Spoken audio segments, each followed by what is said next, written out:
start the meeting tonight, let me just get your attention for a minute. Before we start the meeting tonight, we're going to just do a special presentation. So we're not going to open the meeting yet. On our agenda, I think item number 8 was doing a presentation, special presentation for the community families. We're going to move that up before we start the meeting. I want to welcome you all here. Belated happy St. Patrick's Day. There is no keg here tonight, so I don't know what you're all doing about it. But we want to just get started. As you, I think, all have read over the past couple of weeks or so, a couple of events, 3 events in fact, here in our town that were kind of special to all of us in the community. And we wanted to recognize not just the employees who have done an incredible job in helping these families, ushering these beautiful new babies, but we wanted to recognize our newest residents and welcome them here properly. I had one resident tell me that, anyone who complains about that roundabout, they're crazy, which is true, because you can even deliver a baby on it. So it really works well. Hopefully it wasn't too much traffic for you. So I'd like to start, first of all, before I turn it over to Chief, just briefly pointing out the great work that our employees do. I and the board have always said that what makes this town so great is the fact that we've got some of the best employees around, and there's no question about it. And the work they did to them is just their everyday job, but to us it's kind of amazing, and it's worth taking time out and recognizing you. And if I could ask everyone, just give them a round of applause.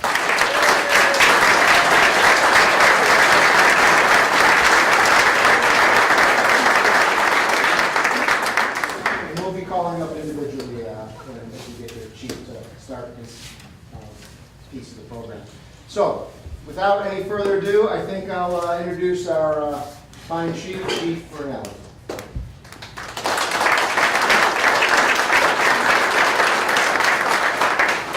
I'd like to thank everybody for coming. I would like to just make a few general comments. And first to start out, I'd like to thank the board, Supervisor Ketsley and the board for offering to do this, to want to honor the employees for the work that they did and that they do every day. And these are the kind of things that this is what I've been in this business for 30 years, and this is what makes the job good, is days like this, and where we can recognize things. And it's nice to be able to identify and recognize employees for a wonderful job that they did. However, we'd be remiss and not to take anything away, but we are a team here at the town of Glenville in this police department. And the true strength of any police department as a group is to function as a group. So they did exemplary, they did a great job. But in the background, everybody else is also working. Like Dispatcher Fredericks was assisting the RAPs with their rapid delivery.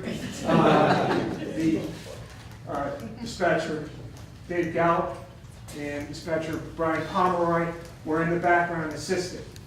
While Lieutenant Conley was playing the role of baseball catcher for Jadley. Sergeant Brendan Galuli, who's not here, was right there ready to go, as was Detective Bill Marchuka, ready to go. When Joanne verbally delivered, Abigail, Don Birding was in the background doing all the other work that was critical to get it done, to get the whole job, to get the EMS and the necessary people there to make sure that everything is successful. And as things happen, 2 months later, reverse. And it was Joanne on the assist and Don on the delivery for a young boy this time, appropriately. Don delivered the boy. So I want to thank all of the employees here, everyone every single person here that works here is willing to step up and do the job. And we have many of our dispatchers here. We have Dispatcher Doug Lauser in the back. I've already mentioned Brian. We have Dispatcher Gene Beckering. He went to Midnights, never see him. It's good to see him. Where's the rest of my dispatchers? So you already mentioned Dave. I'm going to get to her in a second. The 2 dispatchers doing their job downstairs right now. They can't come up. Mark Kaczynski and Mike Chrysler. And we have Jane Peeney. How many years, Jane? 33 years of service as a dispatcher for us.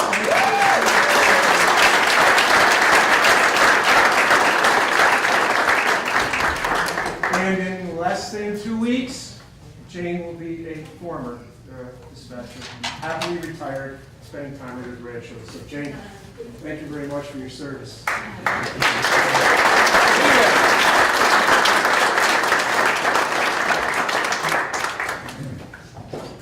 Mr. and Mrs. Rapp, first. Would you like to come up?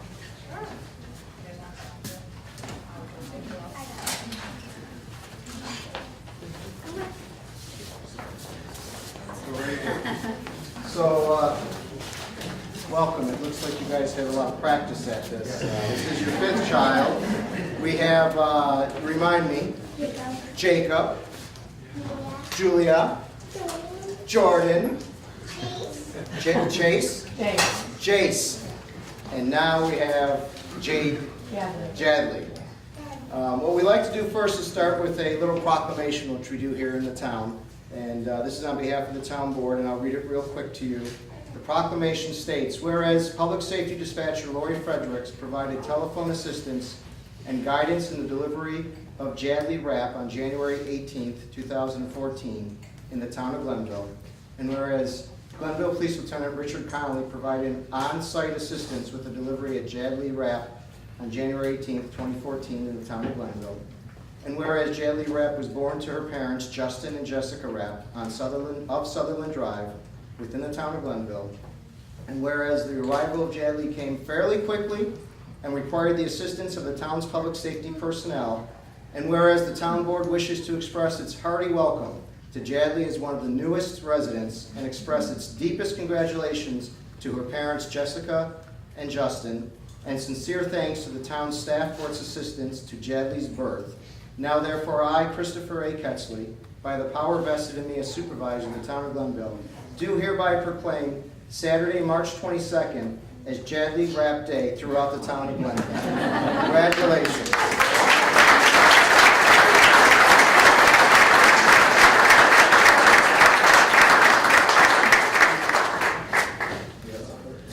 Nope, and if we can have Lori Fredericks come on up. Should we get a picture of Butch with the crowd? Oh, with everybody else. So Lori Fredericks, we have something for you, Lori. I don't have my glasses on. So Lori, as a way of the board, the chief, the police department, the entire staff of the town to express our appreciation, we gave you a little memento of your work on January 17th. And here it says, born January 17th, 2014, Jadley Rapp, from the love of her parents and with the helping hands, dedication, professionalism of the town of Glenville Police Department, dispatcher Lori Fredericks.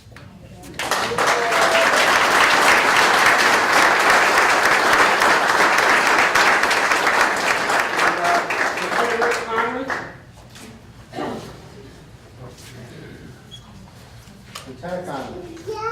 We also have a little token as well. And the same thing, January 17th, 2014, Jadley Rapp, from the love of her parents, and with the helping hand, dedication, professionalism of the town of Glenville Police Department, Lieutenant Richard E. Connolly.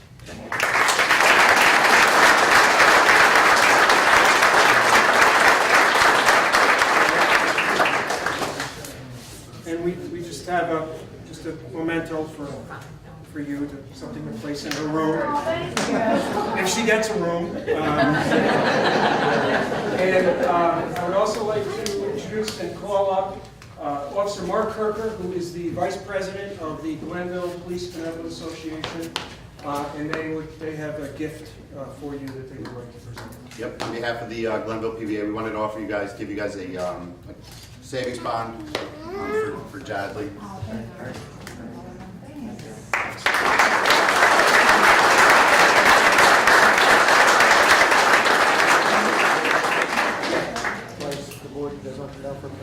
Oh, yeah, I'll jump down. We're just going to get in tight for a quick picture with you. Real quick picture.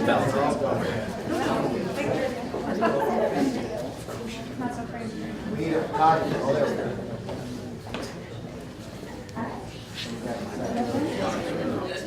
Favorite guys, angle this way. I'm jumping on the side. Covers jeans. Come on, Mark.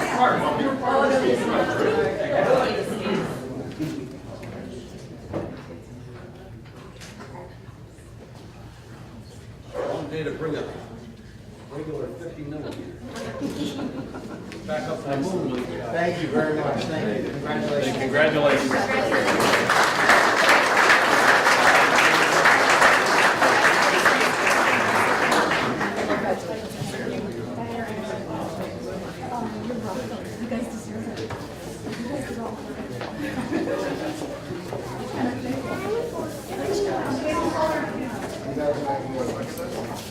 Abigail has been very, very patient.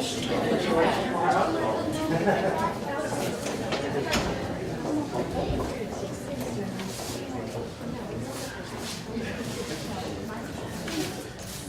Welcome, welcome. And remind me of your name again? Your name? Dylan. Welcome, Dylan. Welcome. Congratulations. We too did a proclamation for you as well, and it reads, whereas Public Safety Dispatcher Joanne McPhail provided telephone assistance and guidance in the delivery of Abigail L. Cruz on January 18, 2014 in the town of Glenville by helping Abigail's father through an in-home delivery. And whereas Abigail L. Cruz was born to her parents, Louise and Megan Cruz, of Spring Row within the town of Glenville. And whereas the arrival of Abigail came fairly quickly and required the assistance of the town's public safety personnel. And whereas the town board wishes to express its hearty welcome to Abigail as one of the newest residents and express its deepest congratulations to her parents, Louise and Megan, and sincere thanks to the town staff for its assistance in Abigail's birth. Now therefore I, Christopher A. Ketzley, by the powers vested in me as supervisor of the town of Glenville, do hereby proclaim Friday, March 21st as Abigail L. Cruz Day. Congratulations.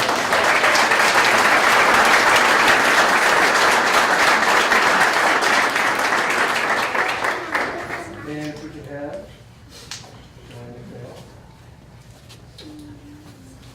And Joanne, congratulations as a token of our appreciation again to the town board and the town, the chief and the police department. Your token reads Abigail L. Cruz, born January 18, 2014, from the love of her parents and with the helping hands, dedication, and professionalism of the town of Glenville Police Department, Dispatcher Joanne McPhail. Congratulations.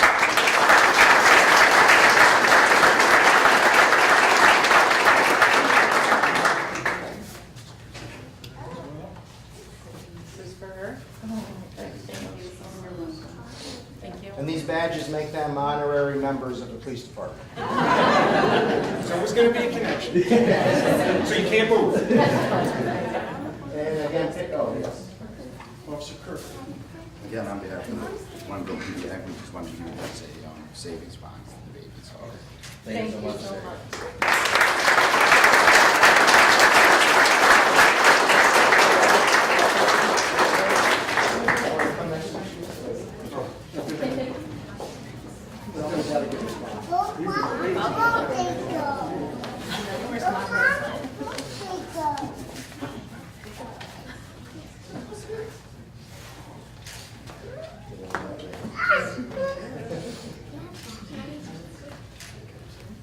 Doing good? Excellent. Congratulations.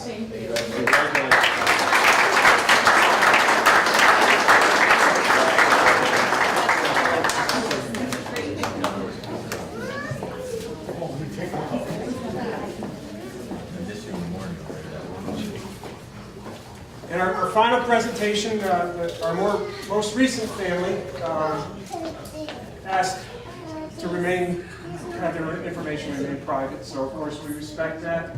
But it was a healthy baby boy. And so Don, if you'd like to come on up. Sorry, it's not going to be made.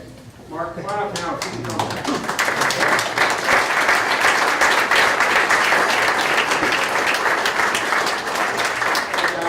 This is a token of appreciation of the board, the town, the chief, and the police department. And this one says, born on March 14th, from the love of his parents and with the helping hands, dedication, and professionalism of the town of Glenville Police Department, Dispatcher Diver. Congratulations.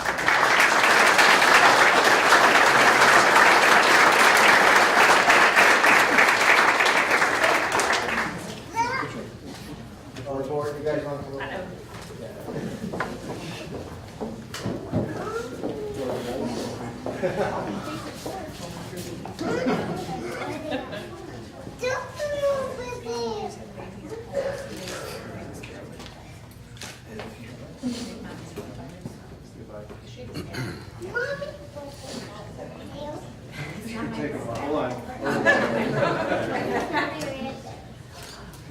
Close my eyes.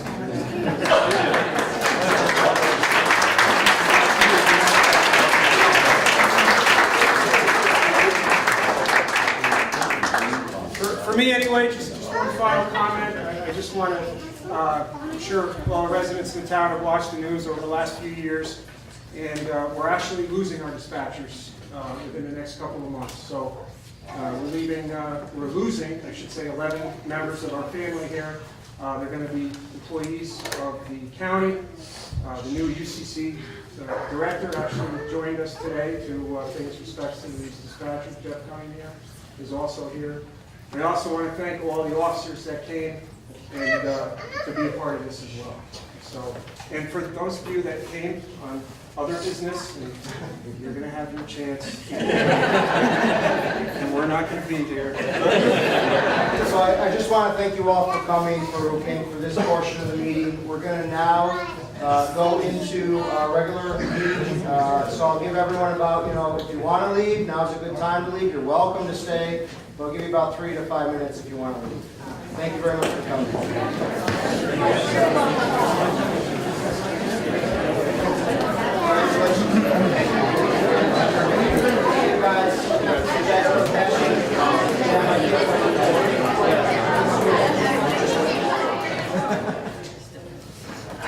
careful, everyone has babies on this side.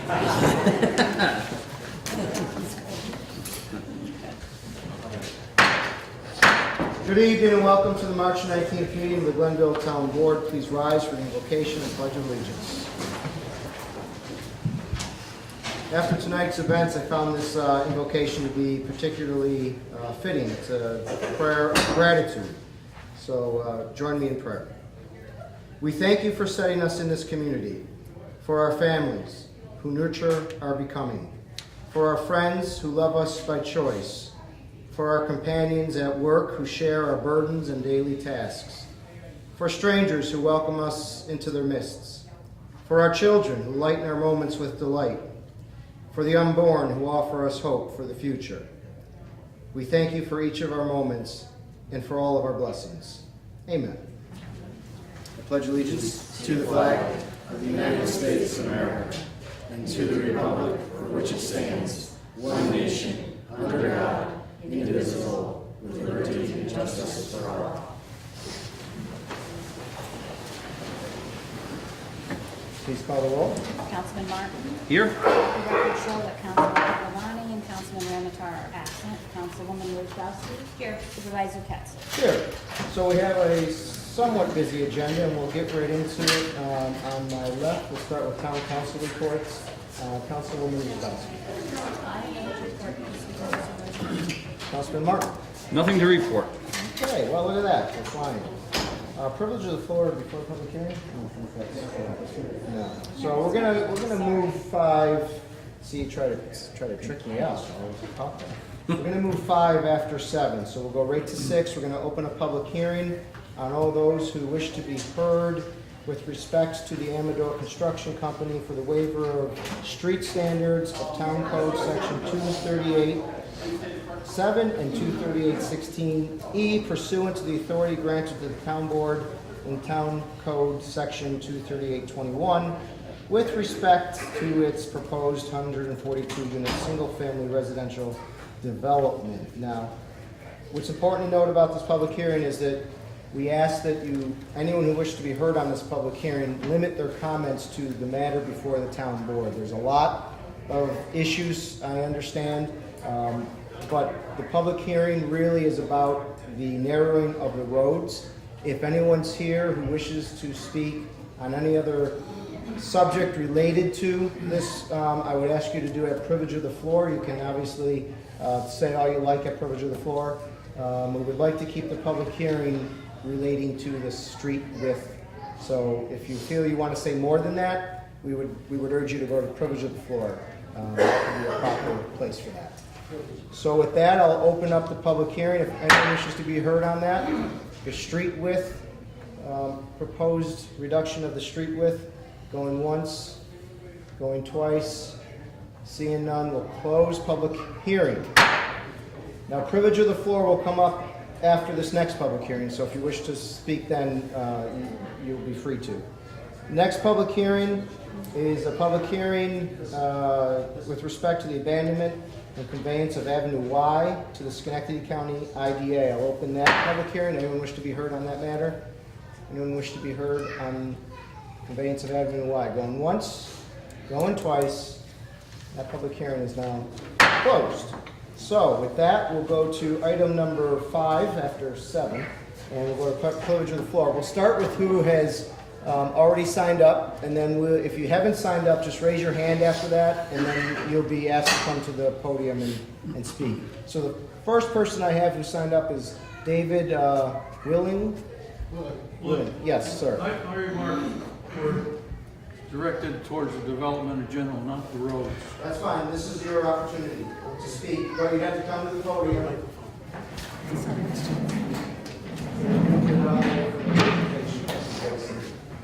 We just ask you state your name and address, and then feel free to talk to the board. David Willie, 1004 Cheyenne Road in Indian Hills, and my comments were brief. I will be brief, but my comment was related to the development itself and the impact it will have on Indian Hills. Right now, we have a quiet neighborhood. We have no outside traffic. The only traffic in the neighborhood is traffic going to the neighborhood and from the neighborhood.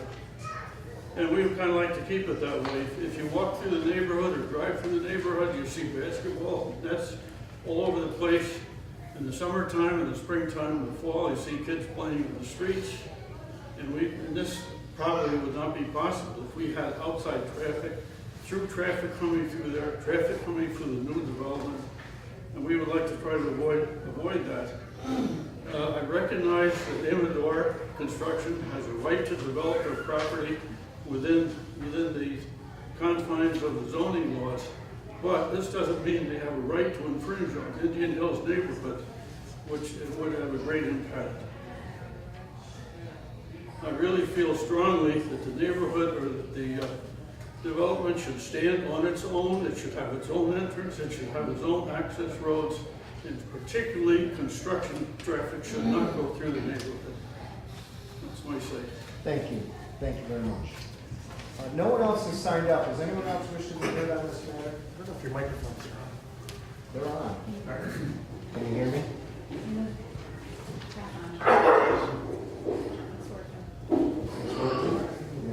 I just turned it up. Maybe it was low. Thank you, Kevin. Yes, ma'am. Can I just ask a question of clarification? Okay. Can you please explain why the roads need to be smaller? Please? The public hearing is, Can you do that? It's not just a question and answer. Oh. An explanation. Okay, so really, this is, and it's funny because I got an education in road width. Our standard is 30-foot roads, and that goes back as far as I can tell, and Kevin could probably correct me, 1980 or so. And one of the things that communities are starting to look at, because for a couple of reasons. One is because it's a little more expensive to plow in the winter. Our blades are only so big that when you have a 30-foot road, you have to make 4 passes as opposed to 2 passes. So if we can limit the size of our road down to, say, a 26, our highway superintendent, who was here, has explained that that would cut his, oh, he is here. Oh, there he is. I'm assuming, Tom Capola. It would cut it down to half, from 4 passes to 2 passes, so we'd save time and money. It also would save the town money in the future when we have to repave, because it'd be a smaller width for us, thinner width. And then the last thing is that it gives less storm water impact, because there's less pavement and more green space, so it's a positive there as well. It's funny because I particularly had, and I know we're not going to get into a question and answer thing, but I had trouble when I was first asked of me about this. And I live in a development, I live on a 30-foot road, Dorothy Lane. And the highway superintendent educated me when I said, well, why would we want to make things smaller? Collin Lane is a brand new road as well. That's 26 feet, and I didn't know the difference. I didn't realize it until he pointed out to me that my road's 30, and this road that comes into it's 26, and I didn't even notice it. So, to me, the benefit seems to be to the town mostly, that we have shorter plow routes, less time, less money, less paving in the future, and more green space, less pavement for groundwater. But does that answer the question? Yes, thank you. Okay, I apologize for not clarifying that at first. Yes, sir. Is it okay if Yes, I we're just still sign up, at, but yeah, we're still a I public. don't have anything prepared, but, We just asked you to state your name and address for the Yeah. record. no problem. My name is Bob Tashjian. I live at 36 Baldwin Road in Scotia, Glenville. I've lived there for the past 8 years. I feel that it's very important although it's going to cost more money down the road, I think that, and we're talking about the Amador property that's going to be developed, I think the wider the road, the better, for multiple reasons. You're going to have an enormous amount of houses in a very small area. I was a volunteer fireman in Scotia in the village for 9 years, and when you're trying to get a fire truck through that area in the village, and you have traffic on both sides, cars on both sides, you're limited. So here you have an enormous amount of houses that, yes, it's going to add to the green space, but I think more importantly, it's going to provide a more accessible road to protect the people that are there. And I've lived on Baldwin Road for, like I said, 8 years. You know, when you build a nice house, you want to have a party. And if you have traffic on both sides of the road, that smaller road just isn't going to cut it. So you have traffic on both sides, you have people, you have school buses, and you have fire trucks, and it's just going to be a disaster. So that's why I feel that the wider road, the better. Despite the runoff from the water, despite the cost, I think from a firematic standpoint, it's much safer for the residents and the people in the community. And even if it's a car accident, it doesn't necessarily have to be a fire. Same thing. And I'll finish up. I know I'm not supposed to go too long, but I think that with the amount of wetlands that's in that area, I think the roads are going to be flooded. And if you have 4 entrances, I think that's what's proposed. If you have 2 of those entrances flooded and underwater and not passable, we're going to have a problem. And sewers, I don't know if I can talk about that or not. You're going to add an enormous amount of homes already going into a dilapidated sewer system in Schenectady. So what you're going to do is you're going to have raw sewage being pumped that they're not going to be able to handle into the Hudson or into the river, to the Mohawk. And I mean, I think they probably have a better chance of doing fracking than building this right now. And it's not affecting me at all. I'm on a part of the road where it's not going to affect me. It's not going to affect my direct home. But I do have friends that they purchased these houses for their families to live a quality of life, not be on a highway, not be on a major throughway area where people are going to be cutting through, which everyone will be cutting through. In case you're wondering, Route 50, it's a mess. When it's clogged up, when there are trains or whatever going through there, or whatever the situation is, an accident, people aren't going to care if it takes an extra minute and a half to cut through this development. They're going to go through there, and they're going to go through there, and they're going to fly. And there's little kids. And you're going to have all these wetlands, and you're going to have what happens with little kids. Sometimes they wander off. You have all these wetlands. I wouldn't want to be responsible to have a child drown in 3 inches of water. That's all it takes. So, in my opinion, as a resident, as a taxpayer, I feel it's an extremely bad idea. I think the residents of Glenville are going to be really surprised on what they're going to propose and what they're going to try and get away with. And you know, I'm sure people, when I built my house, they didn't want my house built either. It was right on the hill. And, you know, I apologize if I ruined anybody's view or their sleigh riding abilities. But, I mean, it's not, my house didn't affect everyone else's house and their property value. So, I hope they did. If they did, I apologize. But, you know, I think with the taxes being high, we already have an enormous amount of homes that are up for sale now.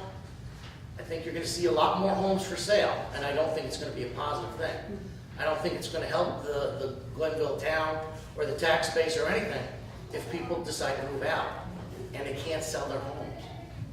So what do? What are their choices? They work all their life to build a home that they have to abandon or they have to sell for nothing. So I apologize if I took too long. I think from that standpoint, I don't hear enough positive things about this development at this time to have me being convinced that it should go ahead. Thank you. Thank you. Anyone else wish to be heard at the privilege of the floor? Anyone else wish to be heard? Yes, sir.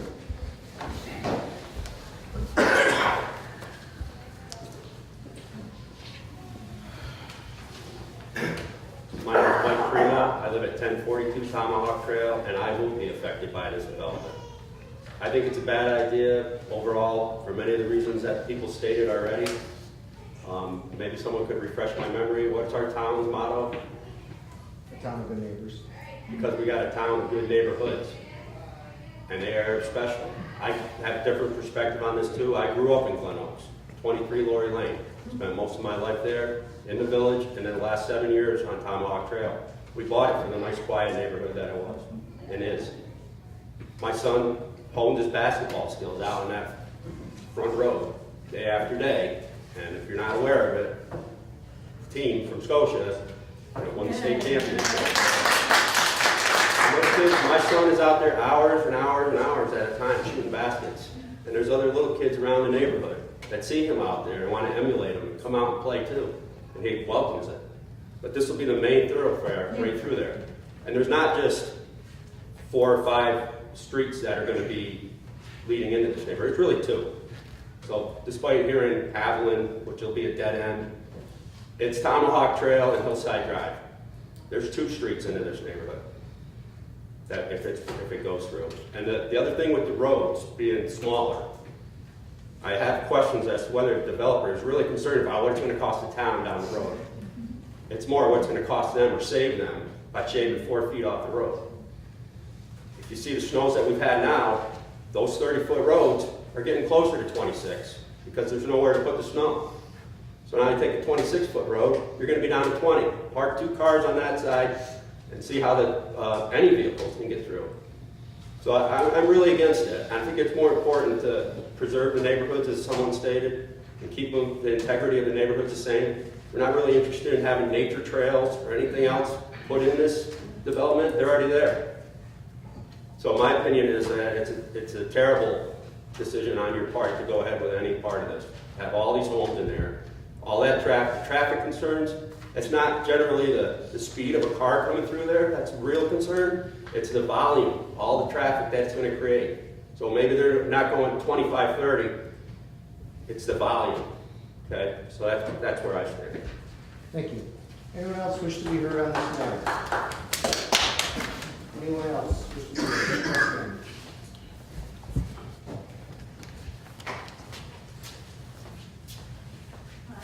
My name is Rita Kelly Riggs, and I really just want to second everything that Mike and the other 2 people have said. They couldn't have put it better. I think it's a disgrace. I don't think any thought has been put into it.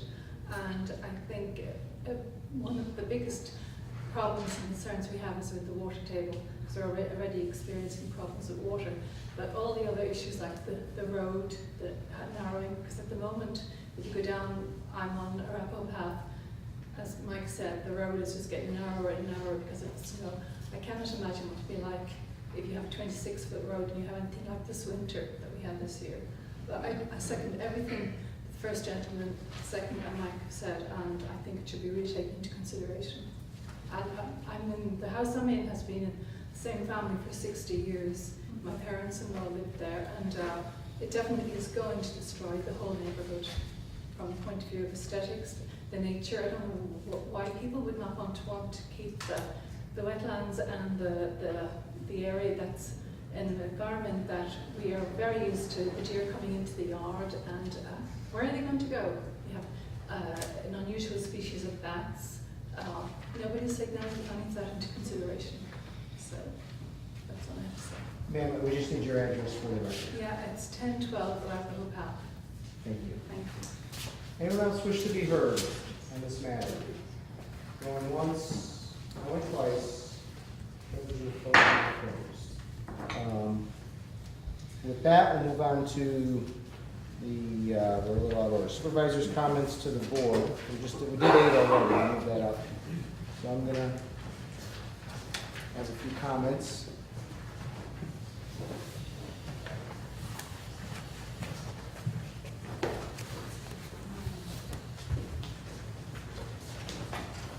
So busy night, I'll try to keep the comments somewhat brief. I just wanted to point out a few quick things. We have the Outlaws Neighborhood Association meeting tomorrow. We'll go over this with them when we get there.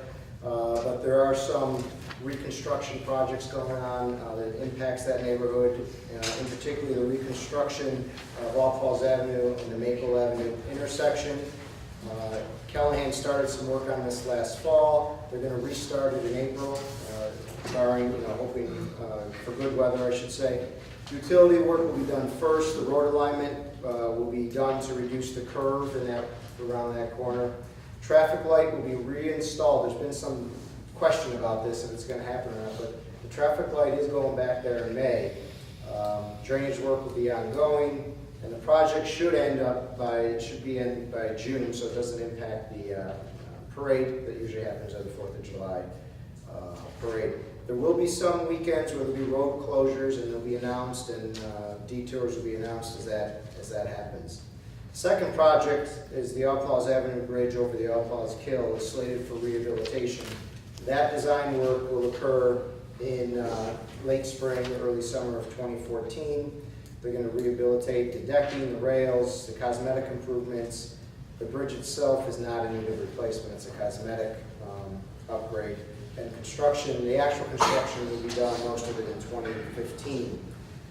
For our Glen Oaks neighbors here, we do have an update on the unfortunate oak wilt disease. DEC discovered another outbreak of oak wilt, as you know, in this neighborhood, as it did in 2008. DEC is managing the project, and they will remove 17 or so trees right now have been identified in a quarantined area. Fortunately, the trees didn't have to move, we just quarantined the area around them. The project will occur as soon as possible this spring, again, depending on weather. Trees will be cut down, they will be chipped on site and shipped to a landfill out of the area. They originally wanted to put them in our parks for the trail system, but I don't think we want that. So they will be moved out into a landfill out of the area. DEC is considering signs at entrances to affected neighborhoods asking the wood not be transported out of the neighborhood. They thought they had it in 2008 and it came back, so that will be occurring fairly quickly, probably sometime in April. Jim Martin and I met with Kevin to begin a discussion on the comprehensive plan overview. A few weeks ago, we've identified some short and long-term range goals that we want to achieve. Some zoning changes may be done before the comprehensive plan is complete. We'll be bringing those recommendations, Kevin, Jim, and I, to the board at future work sessions, but there are certain areas in the town that are either out of the zoning map is out of compliance with the master plan, or that we really need to look at redoing some of it just to update what we'd like to do in particularly Freeman's Bridge Road area. I met with a staff member of the Greater Finance Officers Association about doing an annual financial report for the residents. Jason and I will be bringing forward a format at a work session. They do the printing and all this free. We would have to do the distribution, but it's a kind of a bar graph format, charts, things like this, so we'll be bringing that forward shortly. I also met with our energy consultant, John Hamer, regarding expanding our demand response program. Jim, if you're not familiar with demand responses, we'll bring you up to speed on that, but essentially, we as a town get revenue for going off the grid during peak times in the summer. Last summer, we made fairly good revenue, over $30,000 or so. We're going to try to expand it and find new ways of finding new revenue. We can be talking about that. You all read, and I think you all knew anyway ahead of time, the meeting with DHA has gone well. DHA and the town have been in talks along with Metroplex to help bring that business here. It's about 140 new jobs here in Glenville. That's going through the process now with Metroplex, and we hope to have good news on moving into phase 2, where they'll be purchasing the property down by the airport, by the ice rink, and starting to build hopefully this summer. And that will be a nice project for the town. We had an opportunity to meet with the EIG committee. We met with Andrew Cohout of the village, where he explained the process of turning over to automatic meter reads.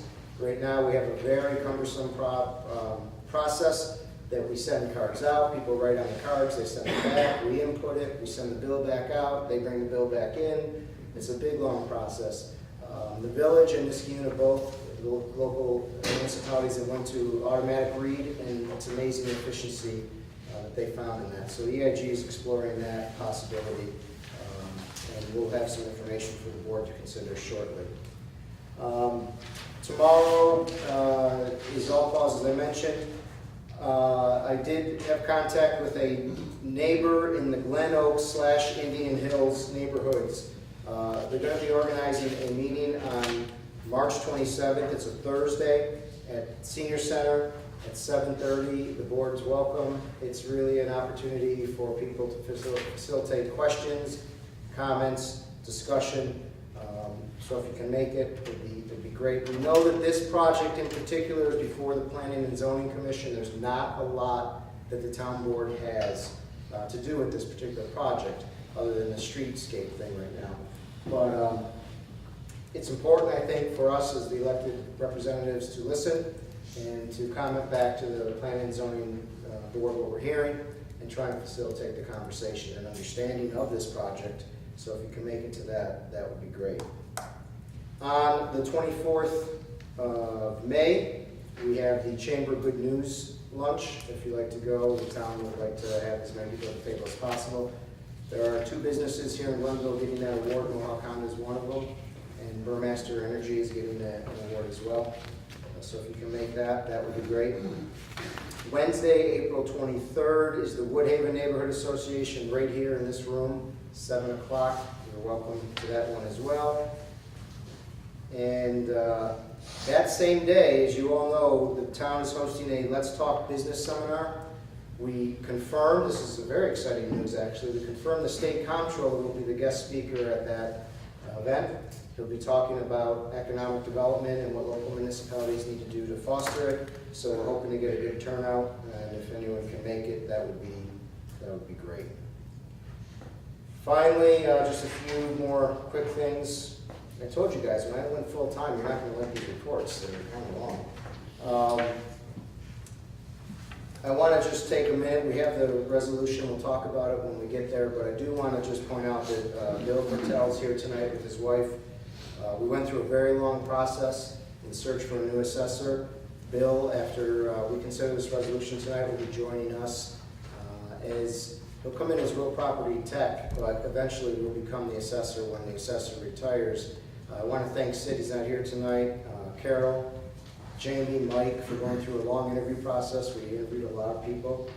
And Bill, we'll have a chance to talk about him more as we get to your resolution. But I just want to welcome you and thank the staff for all the work they did in the search. We're looking forward to working with you, Bill. Tomorrow I expect to vote on the UCC budget. I have my UCC Oversight Committee. We'll talk about that tonight, so I won't talk about that now. But as we're on the quick topic of budget, it's important that we talk about one thing that's concerning me, and I think concerning Jason. I won't speak for him, but it does concern me. Our mortgage tax revenues for February 2014 were only $28,000. That's our worst month in the past 38 months, and that's as far back as the records go. So that's a bad month. 5 months into our 24 mortgage tax year, we've netted only $184,000. That's our worst year in the last 11 years. It now looks like we may not hit, well, we will not hit our budget. How far off we are from that budget remains to be seen. But we're looking at 6 figures, I would say. Pretty significant. 125, 150, maybe more. When you look at some other revenue trends, altogether we may be down almost $200,000 in revenue. So I think at this particular juncture, it's prudent to start thinking about what we need to do to either curtail some spending, even though it was budgeted, or to maybe even look at where we can get some savings. It's a red flag, it's early, but it's a red flag, and it's good to get that red flag early so we have some more options. And I just want the board to be aware of that, because it's particularly a problem for us going forward. It does point out we had a particular resident here hammering us about our budget and saying we had so much in our budget, and this is the reason why. These things can happen. Revenues can come in short. And when that happens, you better figure out how you're going to adjust to meet that. The other cause of concern is the consumer price index figures are low. And as you know, the tax cap is 2% or CPI. CPI is below 2%. And it appears it's going to be now that we're 8 months into this tax cap year, which runs from July to June. The base 2015 tax cap right now would be 1.38%, so that's a significant difference from even 2%. So those are just I wanted to put those causes of alarm up for you to think about as we get into the budget season, not too far from now. Any questions or comments for me? Thank you.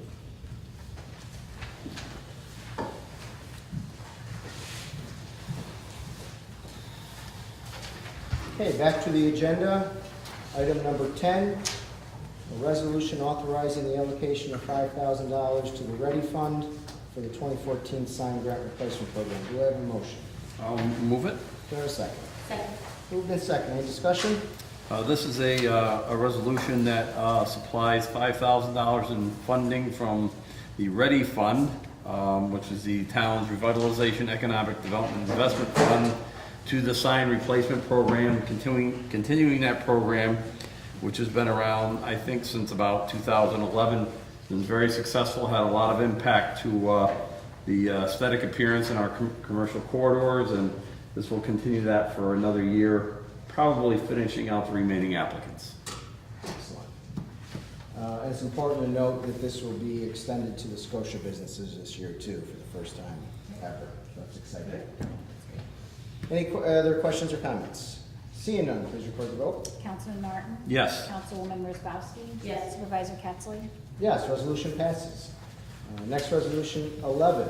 Resolution appointing William Pertel to the position of real property appraisal technician. Do I have a motion? So moved. Do I have a second? I'll second. Moved in second. Any discussion?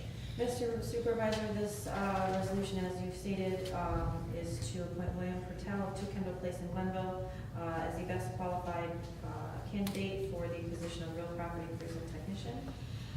This is going to appoint him effective March 24th, 2014. The starting rate for such title of $42,972 and benefits determined by the CSA agreement with the town. Billy, you picked a bad night because one no vote can kill you. I'm kidding. As I said, I want to just, again, in my comments, I want to thank the staff that was involved. And Bill, I've known Bill, as you know, he lives on Kendall Place. He's been very active in our town, coaching the Burn Hills Baseball League for years. Are you still active in that? No. You're aging out of it? Yeah, aging out. But he's a great community guy. He's going to be a great addition to our staff. He came around, met everybody, seems to fit in really nicely. So I'm going to say we're looking forward again to working with you. Welcome aboard. Thank you. Any other questions or comments? Please, Welcome aboard. Glad to have you. please take the vote. Councilman Martin? Yes. Councilwoman Rosbowski? Yes. Supervisor Ketzley? Yes, let's give Bill a round of applause. Would you like to say a few words, Bill? I'm good. And a few words, we like it already. Well put. If you'll roll out, please. Next resolution, resolution 12, authorizing the supervisor into an agreement with Bondo and Company. Do I have a motion? So moved. Do I have a second? I'll second it. Moved and second. Any discussion? Mr. Supervisor, this resolution is to enter into contract with Bonadio and Company LLP to the preparation of the 2012 financial statements. It's basically for them to continue doing our auditing. I apologize, I didn't notice during this resolution that we were going to do the overview. Oh, that's right. Take it. You're doing a better job. You pronounced the name right. So Yeah, well, This resolution is to authorize you to enter an agreement with Glenville and Company LLP to provide the audit of the town's general purpose financial statements, and if required, the single audit for the year ended December 31st, 2013, and if so desired, a court found town clerk or tax collector audit. It also resolves that the fees for this service shall be $18,500 for the financial statement audit, $2,100 for the single audit or court fund audit, and $1,300 for a town clerk or tax collector audit, with all fees charged to auditor fees for services as budgeted for this year. Excellent. Is that good? Yeah, that's very good. Any questions or comments? Seeing none, please record the vote. Councilman Martin? Yes. Councilwoman Wozzowski? Yes. Supervisor Ketzler? Yes, resolution passes. Next resolution, Resolution 13, approving the minutes of January 8th and January 22nd. Do I have a motion? So, Do I have a second? I'll second. Moved in second. Any changes, additions, deletions, amendments? Seeing none, please record the vote. Councilman Martin? Yes, I finally get to vote on meeting. Councilwoman Wozzowski? yes. Supervisor Ketzler? Yes, resolution passes. Next resolution, 14, approving the town department reports for February 2014. Do I have a motion? So moved. Do I have a second? I'll second. Moved in second. Any discussion?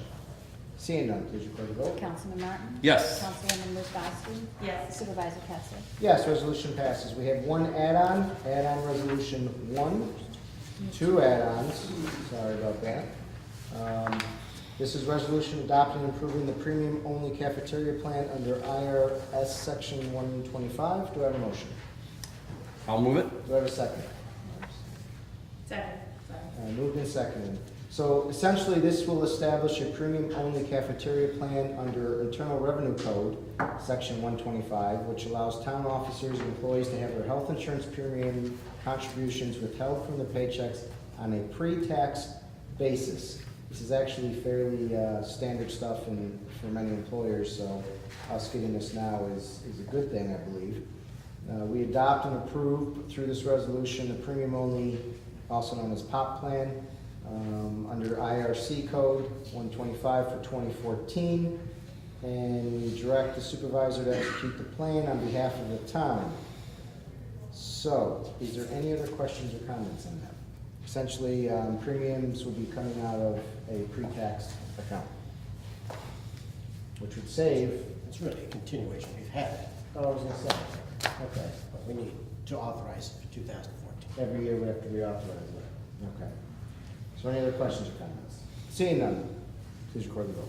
Councilman Martin? Yes. Councilwoman Wozzowski? Yes. Supervisor Ketzler? Yes, resolution passes. Next resolution, add-on resolution 2, is approving the abandonment and conveyance of the town highway known as Avenue Y, and directs the supervisor to execute the delivery to the Schenectady County IDA. Do I have a motion? So moved. Do I have a second? Second. Moved in second. Any discussion? Mr. Supervisor, this is to authorize the conveyance of Avenue Y, as was previously conveyed to the town by the IDA for $1, that the Avenue Y is an interior roadway in the Scotia Glenville Industrial Park, is not necessary for public purposes as found by the highway superintendent. The abandonment and conveyance of said Avenue Y will save the town considerable expense for maintenance, repair, and the removal of snow and ice such that its abandonment is appropriate, and its reconveyance to the IDA for like nominal consideration is just and proper.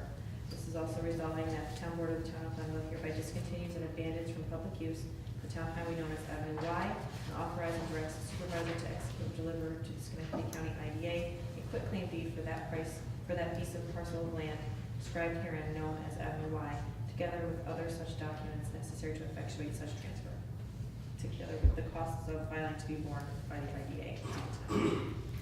Just so the short version of that is. The short version is we're giving the IDA to Avenue Y. Yes, Avenue Y is a road to nowhere, has no public use. It's in the technology park. It's an important piece for the IDA to go forward with the CTDI project.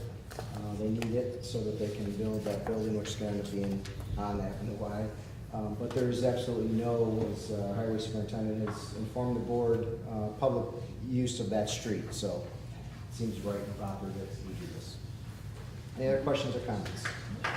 Seeing none, please record the vote. Councilman Martin? Yes. Councilwoman Wozzowski? Yes. Supervisor Ketzler? Yes, resolution passes. Now, For those of you who haven't really come to these meetings, maybe you have or haven't, but we're gonna do something a little unconventional now. Typically, we have what we call work sessions, where we sit around and we talk about issues before they come to the town board. Because of the weather last Wednesday, we had to cancel it. So we moved some of those issues onto this agenda. Again, you are more than welcome to stay, but we are probably going to spend a little bit of time talking about these next two items under new business, which is the proposal for zoning amendment to rural residential and agriculture of a 47-acre property located on Sacandaga Road. And then the second one is we're going to discuss the Unified Communications Center budget. If you're interested, you're welcome.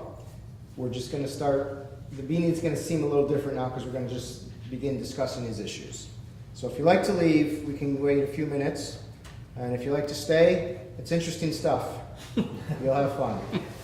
While people are leaving, Kevin, if you want to come up, maybe just sit in a seat and let's talk. Where's the cameras now? Hi, Chris. Yes, yes. Yes, absolutely. So we'll see you then. Yep. Okay. Very good. Thank you.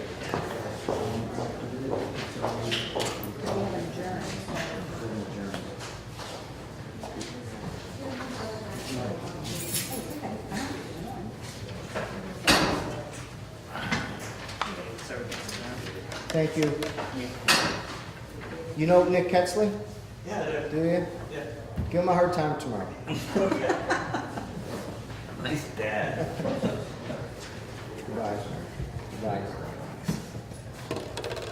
Bill, you don't have to stay. Don't, you know, you're not on the clock. So. You paid hourly? It's up to you.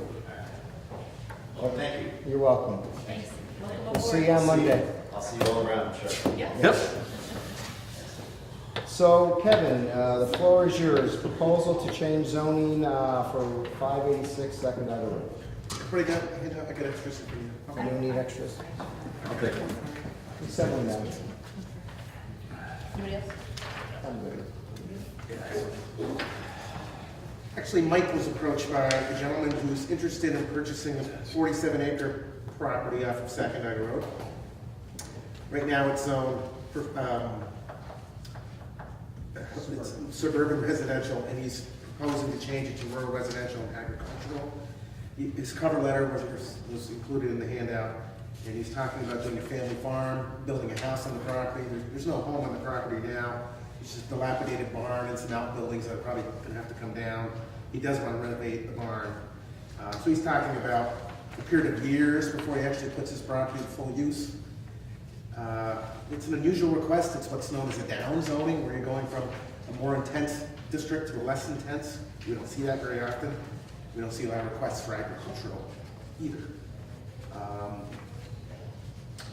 We haven't canvassed the neighbors in the area except for one of our GECC members' fathers, who's a neighbor here. We asked him what he felt about it and what the neighborhood thought. Him and his neighbors have talked about it. They don't have any issue with it. Generally, agriculture was pretty well received. Over the last maybe 15 years, I'd say, I've had conversations with the current owner of the property. His name's Jesse Lena. And every time he's proposed something, it's usually been against what the zoning will allow. He's asked about multifamily probably 3 or 4 times over the years. He's never asked about single family. The property is really not very well suited for development. Soils are really bad, wet. Not the greatest for agriculture either, but it's even less accommodating for development. So Mr. Lena is on board with this proposal. He'd prefer to have multifamily, to have it more intense, but it seems like he's at the point now where he's willing to look at something different. So that's what's for us. So what would be allowed on the farm, let's say? Would it be any cattle, I mean, any type of barn animal, everything and anything? Yeah, I mean, there are requirements. There are setbacks for stables, separation distances from homes. So it's not like, you know, they can go right up to the property line with agricultural activities, so there are some safeguards in place. The only thing very initial here, very early, but I don't see where this proposed zone change adjoins any other rural residential agriculture. So I'd like to hear the explanation against the spot zoning concern. And secondly, agricultural uses I've had bad experience. I mean, pig farms, odors, manures. There's reasons why these things are separated from residential neighborhoods. It's in my opinion, it's almost borderline industrial type impacts. And I know I'm being, maybe I'm sensationalizing a little bit, but I have had experience, and if you get you're just planting the seeds, no pun intended, for a bad situation, potentially down the road. Maybe not with this owner, but a next owner. I mean, you're putting an agricultural use in very close proximity to backyards. I see a lot of little narrow lots here, which are telling me these are likely occupied single-family homes. I don't know. I understand it's down zoning, I get it, but it's not necessarily a lessening the intensity of the use if this thing were to be a full working farm. Well, let me answer the spot zoning question first. Because the zoning is considered less intense than the zoning around it, it's not a spot zoning. It's only spot zoning when you zone up, when you go to a more intensive use. So spot zoning really isn't an issue here. And the size of the property too, 47 acres, that's pretty decent size. If you look to the east, just about where the graphic ends, you'll see white over there as well. Yeah, no, I see. Yeah, that's the farm off of Baldwin. It's just that we are rezoning to the benefit of a single property owner, a single applicant. So. Right, but that alone doesn't. I know. The development that you see, well, it looks like a development to the south and east. You'll see a long dead-end road with a little stub off to the right. Mm-hmm. That was never developed. That was an 18 or 20 or 22 lot subdivision. Jonathan Arnaud was the applicant. He subdivided that and had it approved. Those lots are platted? Yeah, they're platted but never developed. Just the market was not very good, and the main issue there was he couldn't get sewer in there to service those lots. So he was kind of counting on another project that didn't develop off of Spring Road that would have brought sewer to this project. So it looks like there's a lot more homes in that neighborhood than there really are. Certainly along Sakanaga Road, yeah, those are all homes, and they're all on generally smaller lots. Van Vost, you've got very nice single-family homes on large lots. So, yeah, it's kind of a mix, or a mix in terms of. I mean, I had direct experience with some guy who started a pig farm in a very similar situation. He was pre-existing non-conforming, and it just disintegrated from there. But I just want to go into this with everybody's eyes wide open. One question I had was runoff. Obviously, there's a lot of concern with that. Is that going to have to go through a SWIP? Probably not the rezoning. I mean, there are wells up there? There's public water in Sakanaga Road, in the Van Vost, yeah. Yeah, this property's on I just always heard the runoff on these farms can be somewhat dangerous. It looks like a lot of this is wet. The soils are bad. I mean, is there any wetland mapping available, or? There's no state wetlands. Well, you see the green on the property to the right, around the map to the right, those are state wetlands. Yeah. There's no state wetlands. There could be federal, we don't know. Yeah. Along the stream, there probably are, that'd be my guess. Where that small pond is. But that's another reason why this property's never been developed for single family or anything else. I know, I'm sure it's got, limits. So what's the future of this property if you decide not to? There's really not a lot you can do with it, is what you're saying. No, I mean, the current zoning allows single family. Someone could build a home on there. You'd have an estate type lot. Would he be upset if we were to condition this with like an exceptional buffer requirement? I don't know if we can do conditional zoning, rezoning. I don't think you can place conditions on I think you changing can. zoning. We don't have anything like that in code. No. If it were a use that were to go to site plan review, then you could do it at that point. It's not. I think you can, I don't know, maybe I'm wrong, I think you can. Well, it's called contract zoning or conditional zoning, and I don't think you can do that. You can't place conditions on rezonings.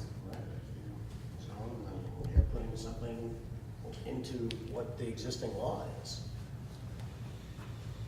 So maybe there are some municipalities that have that in their codes, apparently. We do not.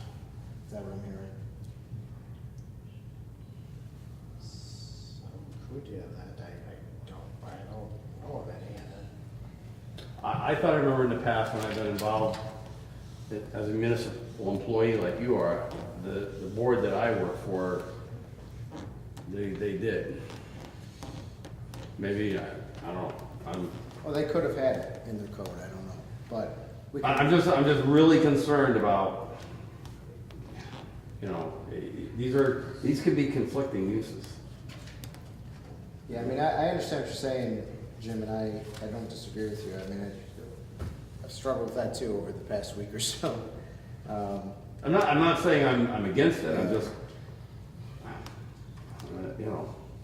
If, let's say the board was interested, what's the process from here? We'd have a public hearing on this, call a public hearing, have a public hearing, and then act, and that's it. Yeah, well, you got GBCC planning and zoning, and then you guys, yeah. So Your recommendations from the planning board. And actually, too, I don't think, the individual who's interested in purchasing this, I don't think he's demanding a rezoning at this point. I think he just wants to gauge the mood of the board, the willingness of the board. It seems lukewarm, Yeah. I would say. I could probably be persuaded either way. I am concerned about a lot of what you brought up. I feel as though if there's nothing else that really fits for the property, maybe then it makes sense. But, maybe our answer right now is to kick it to planning and zoning, GECC, and get their recommendation. Well, the nice thing about this is that we're not bound by any time frame at any point in this process. It can even go as far as GECC and the planning board and come back to us, and it can die right there.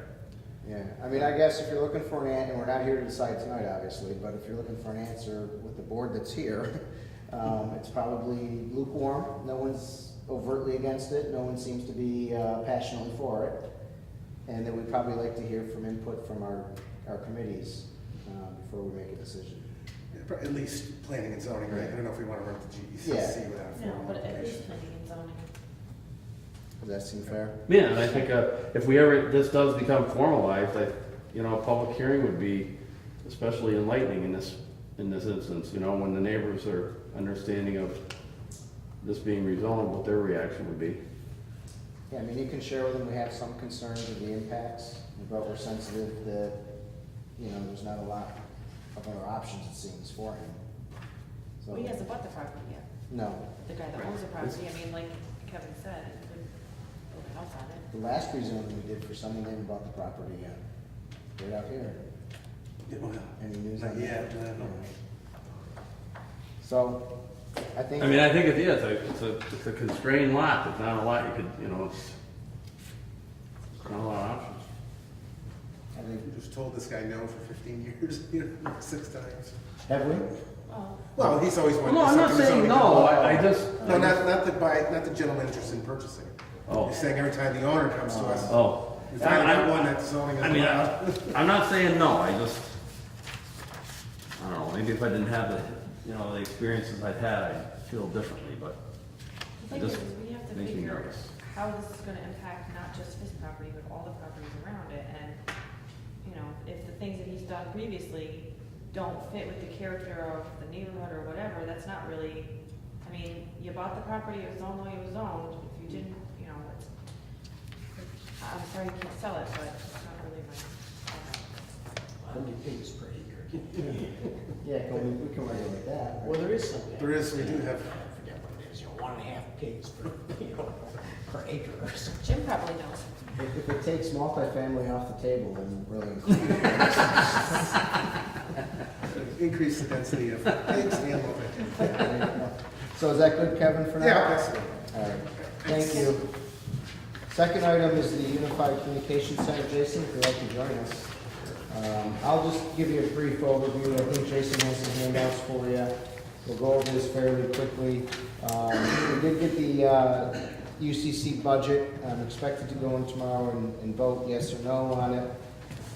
Some highlights of this, just to point out, the county estimates our first full year, the 12-month cost will be almost $700,000. If this is correct, this will provide a savings of about $100,000 from 2013. However, the UCC budgets are based on proposed salary and benefit schedule, which still have not been agreed to by the dispatchers union.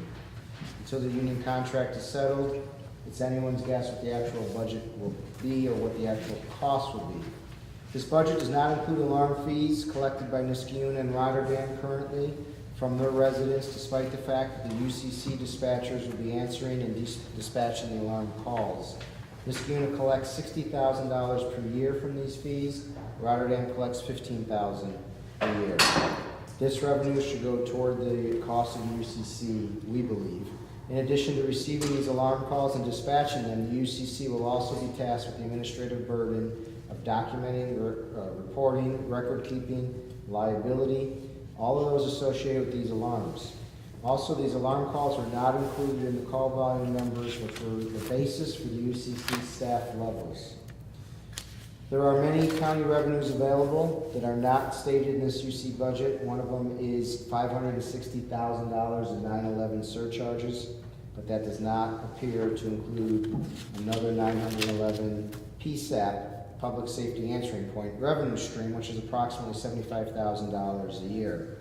The second stream of revenue is not included in the UCC operating budget, and that would lower our costs if it was.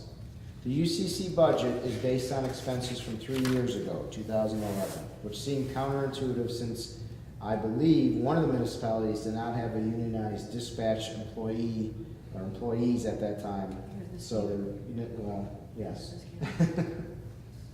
There's a discrepancy in the Niskayuna salary figures as well that we uncovered from 2011, the year which the budget expenses are based. The county used a 2011 salary figure of $412,000 for Niskayuna, while the adopted budget for Niskayuna shows a dispatch salary of $501,000 for 2011. Using the latter, publicly published figure stated by Niskayuna would reduce Glenville's cost by $20,000 per year and reduce the other municipalities by $70,000.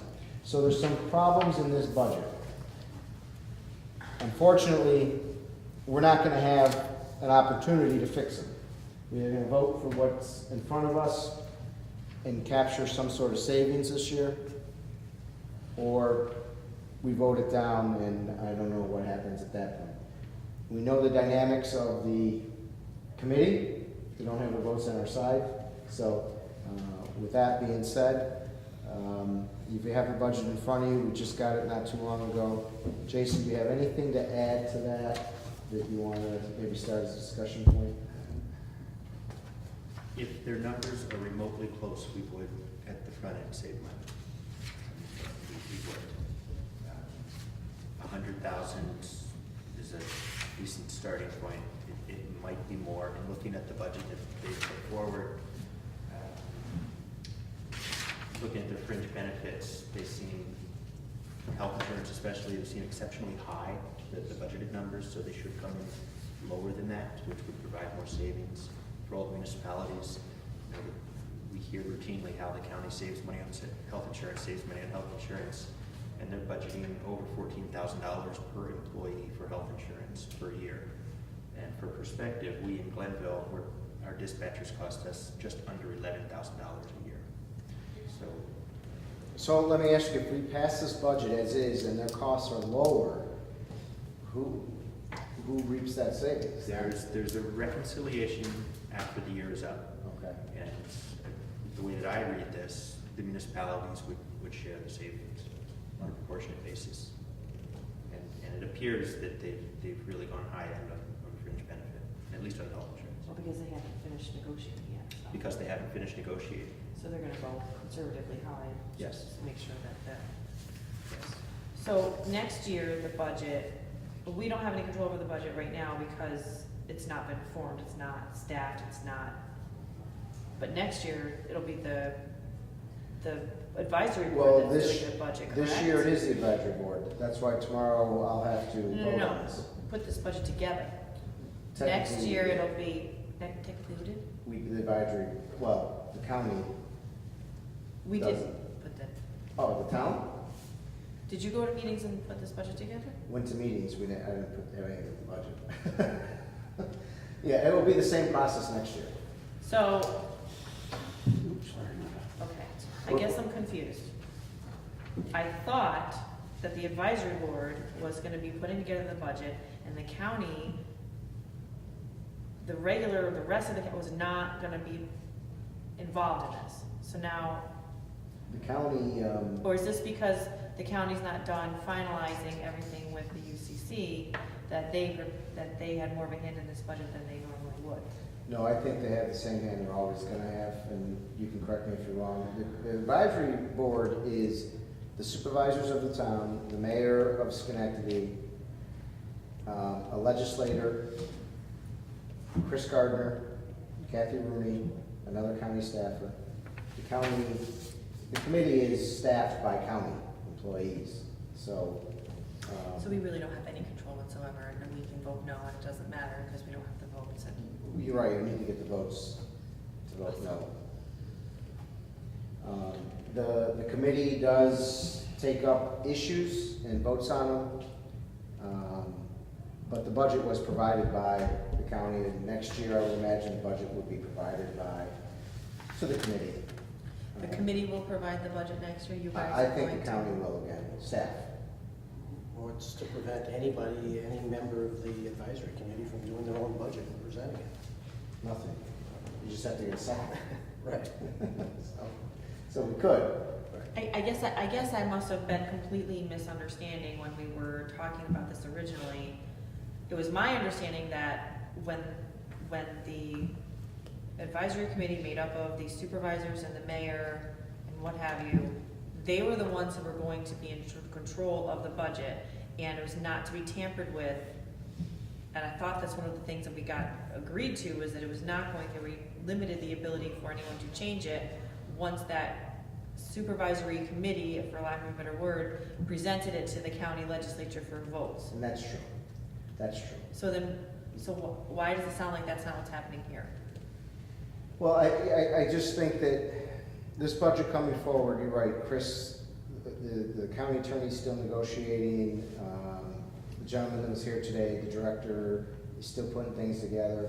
So they've had a lot of hand in the budget. As it should be, because they're the ones who are negotiating with Right. the employees, and I get that, I guess I'm asking, is next year, is this gonna be the same process where the day before you have to vote, we're gonna get this and we're not gonna have time to even chew on it, or make an objection, or say, hey, not sure if any of this is actually a good idea, or what?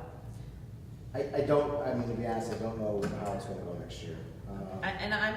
Yeah. You probably have the same question, so. Yeah, I would say that we hopefully keep meeting and having discussions, and hopefully we could have more of there are issues we're bringing up, just like, Jason had talked about in the notes I have here on this, that we're bringing up, that we will bring, and I have brought up to the county manager, and we'll try to get them rectified.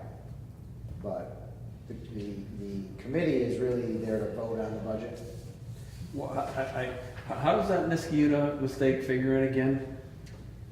It's the 2011 numbers are what are used as the base to apportion the costs to all municipalities. Okay. So those numbers that the county is using does not match up to the numbers in the actual numbers from Niskayuna that they themselves have put in this year's budget. So the lower the number, the more advantageous it is to The lower the number, you lower your proportion of the expense.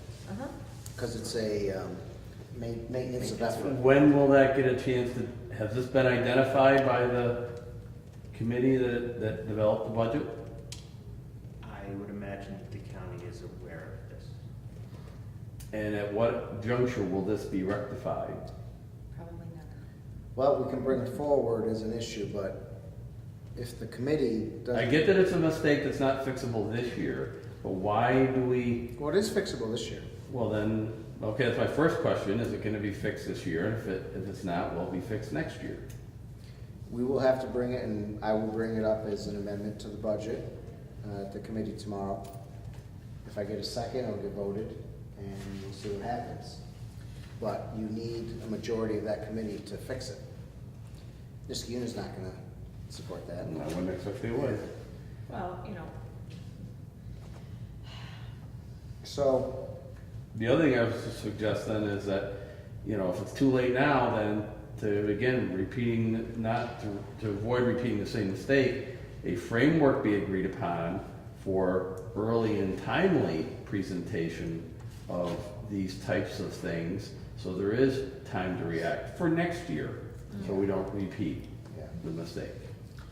I think that's only fair, unfortunately. Well, it's out of our hands. It's logical. It is logical, and it would make sense in the nuts. I mean, who wants to go on the basis of mistakes and a framework that doesn't allow adequate time for input? the other issue we have is that, as I pointed out, the revenue, right now, and just to catch you up to speed, because you weren't here for the discussion during the last couple of years. So right now, towns monitor private alarms. We do not. Niskayuna and Rotterdam do, and they get revenue to do that. They charge the private user that comes in, and normally that's good. That covers the cost of, you say, your dispatcher, who will receive the call and then dispatch and do all the timely things. So the way this budget is written is that the UCC will now get those calls that Niskayuna and Rotterdam currently have or get, but they're not going to share the revenue to cover the costs in the UCC, since those calls will increase call volume and therefore increase costs. Niskayuna and Rotterdam are going to keep their $60,000 and $15,000 respectively, and I don't think, and I think Jason agrees, is not really equitable, because then what you're going to do is spread the cost of those calls to the Glenville resident unfairly. So that's a big issue that we want to bring up at the meeting as well. And I have brought this up with the county manager already.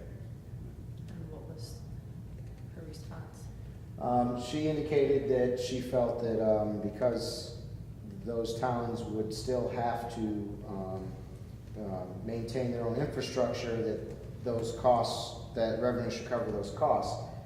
But we're not sure, and I've talked with the chief and the dispatchers, what infrastructure she's necessarily talking about, because the user, the private individual, pays for their own equipment, their own, all that stuff. So, I think the cost is in the dispatch. That's where the people are. That's where the time's gonna be to dispatch someone. When you get these alarms, a lot of times they're false alarms, so you gotta go through the whole calling the tree of people, making sure it's not a false alarm, trying to track down the owner. There's time involved in this. And that's gonna drive. Which is why they're charging a fee for it. Right. Because it costs them money to do it. That's gonna drive hours. Which means it's going to cost us money to do that. Right. So that's an issue we have to bring up They should too. keep their revenue.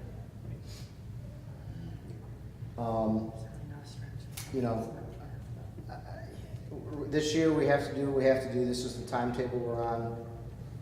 It's not the timetable I would have liked, but I think we're gonna have to go in there tomorrow, bring up our issues, do it the best we can, but, in the end, I guess it's gonna have to be a yes vote, I would imagine. Why? Or not. Jason's saying no. I think that, first of all, this is an incredibly sloppy process. I can't even, I am appalled that we're even involved in this. I know we voted to do it, but I'm just appalled right now at the way that they've gone about this, and I'm confused as to why no one else is screaming about this. Why are we, again, the only ones who seem to be concerned with the lack of preparation and the glaring errors and omissions and the willingness to just not fight for every resident in the county to get every revenue stream possible. I don't understand that, because that's what we do here. But that said, I don't know that we have a choice, but I'm not really comfortable with the yes vote. I really think on principle, just because of this mess, and they can't give us any, there's not concrete numbers. They've had, how many years? They have had 3 years or 4 years now since we took office to work some of this stuff out.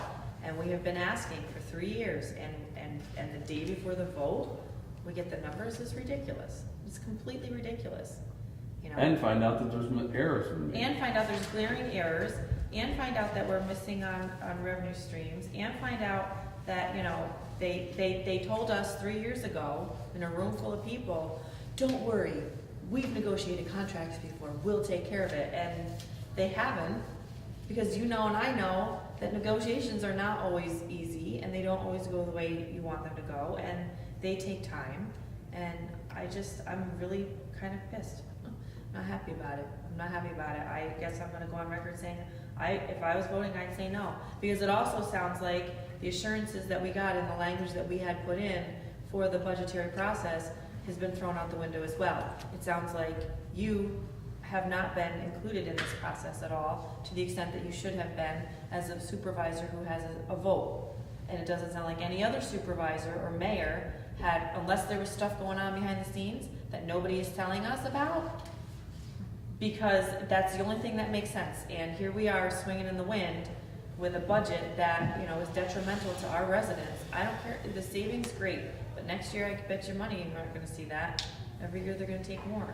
Yeah, and just on the involvement piece, probably because, I'm not defending anybody, but probably because negotiations was the biggest piece of this, and that's obviously, we're not allowed to process between the two. So we probably don't have as much of input as... Understood, and, but again, we were assured that it would be fine. Yeah. So, I think that overreaching promises were made with regard to that as well. Again.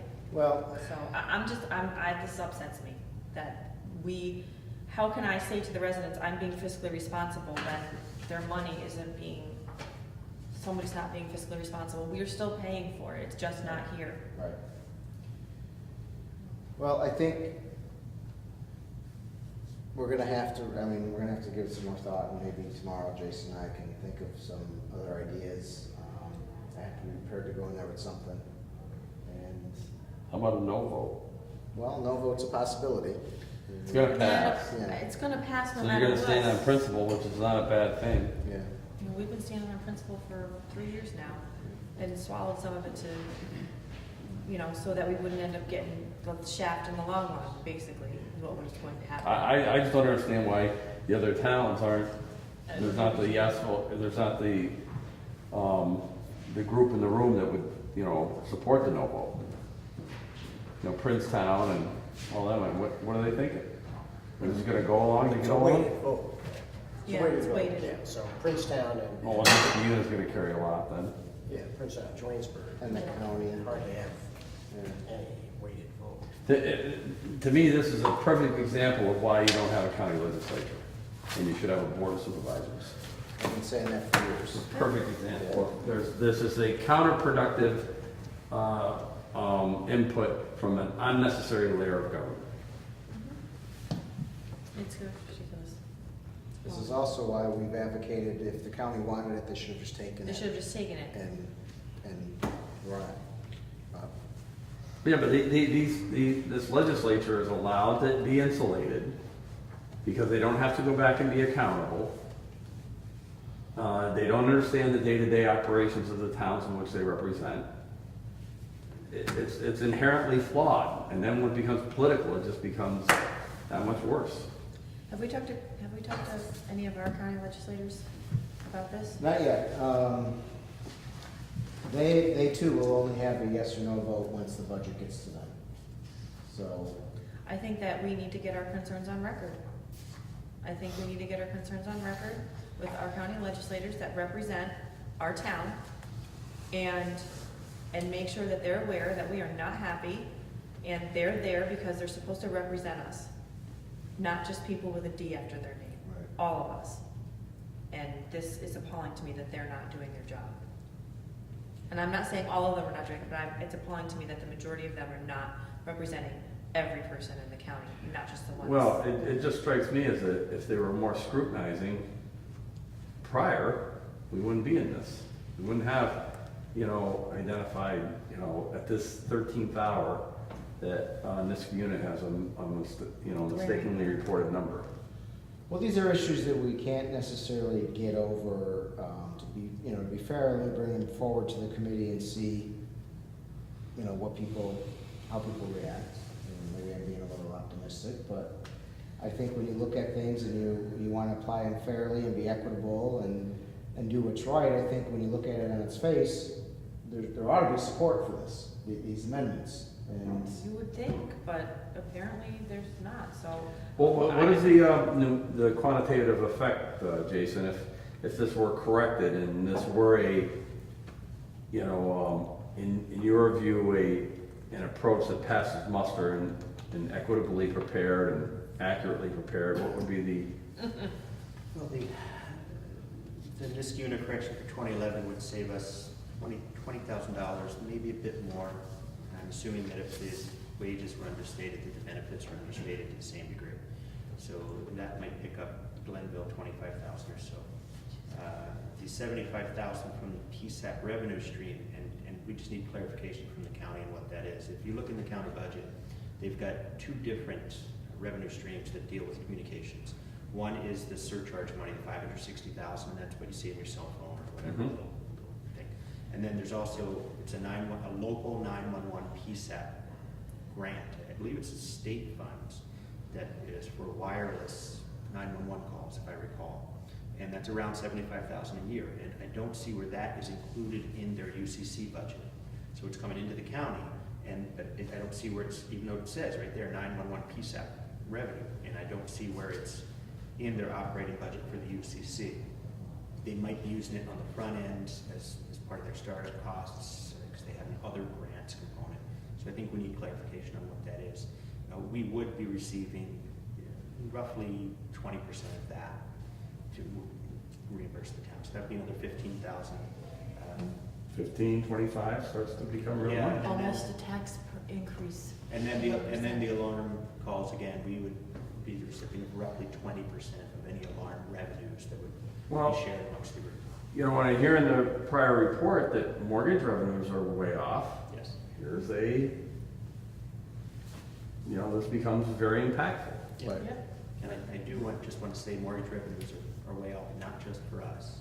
of course. I get it's a. Lest anyone thinks, oh my God. I think the refinancing market is drying up. Oh yeah, it's dry.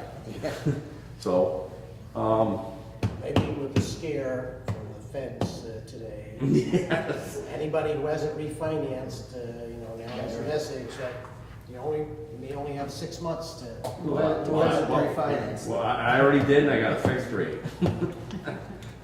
So I understand that you're one voice, and I know that you will do what's right, and I know that you will fight the good fight for the residents, and I know that you will hammer these issues with the committee tomorrow as best you can, and I know that you do a good job for the residents, and it's not you that I'm frustrated with. I'm just frustrated with this process, and